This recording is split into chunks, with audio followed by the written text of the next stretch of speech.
என்னடா படம் எடுத்து வச்சிருக்கீங்க? ஏதோ சன் டிவில சீரியல் பார்க்குற மாதிரி இருக்கு. இந்த படத்தோட ட்ரெய்லரை பார்த்துட்டு லிட்ரலி இப்படி தான் யோசிச்சு எந்த ஒரு எக்ஸ்பெக்டேஷனுமே இல்லாமல் பிளாங்காக போய் உட்காந்த என்ன இந்த படம் மொத்தமாக ஆஃப் பண்ணிடுச்சு.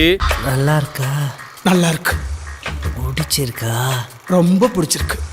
கல்யாணத்தில் கொஞ்சம் கூட விருப்பமே இல்லாத சூர்யா வாடகை தாய் மூலயமா ஒரு குழந்தைய பற்றி வீட்டுக்கு கூட்டிகிட்டு வராரு. ஒன்று வாங்கினா ஒன்று ஃப்ரீங்கிற மாதிரி மமிதாவும் இவங்க கூட வந்து இவங்க ஃபேமிலிக்குள்ளே என்ட்ரி ஆகுறாங்க. இதுக்கு இது ஃப்ரீயா? அதுக்கப்புறம் இவங்க ஃபேமிலியில் என்ன மாதிரி சம்பவங்கள்லாம் நடந்துக்கிறதாங்க இந்த படத்தோட கதை. சொந்தக்கார பொண்ணு. மதர் சைடா ஃபாதர் சைடா? Baby side.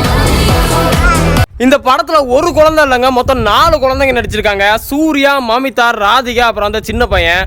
அவ்வளோ கியூட்டாகவும் ஸ்வீட்டாகவும் நடிச்சிருப்பாங்க. பார்க்குற நமக்கே பிடிச்சி கொஞ்சம் போல இருக்கும்.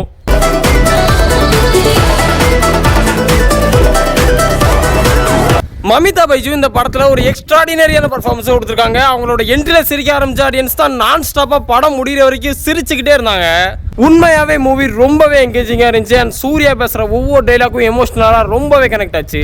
மனுஷங்க பிரியறது சண்டை போடுறதுனால இல்லைங்க, சண்டைக்கு அப்புறமா எப்படி பேசுறதுன்னு தெரியாததுனால தான். விஸ்வநாத் அண்ட் சன்ஸ் உண்மையிலே தரமான ஒரு ஃபேமிலி என்டர்டெய்னர். அண்ட் சூர்யா ஃபேன்ஸுக்கு செம ட்ரீட்னு சொல்லலாம். மிஸ் பண்ணாமல் எல்லாரும் தியேட்டரில் போய் பாருங்கள்.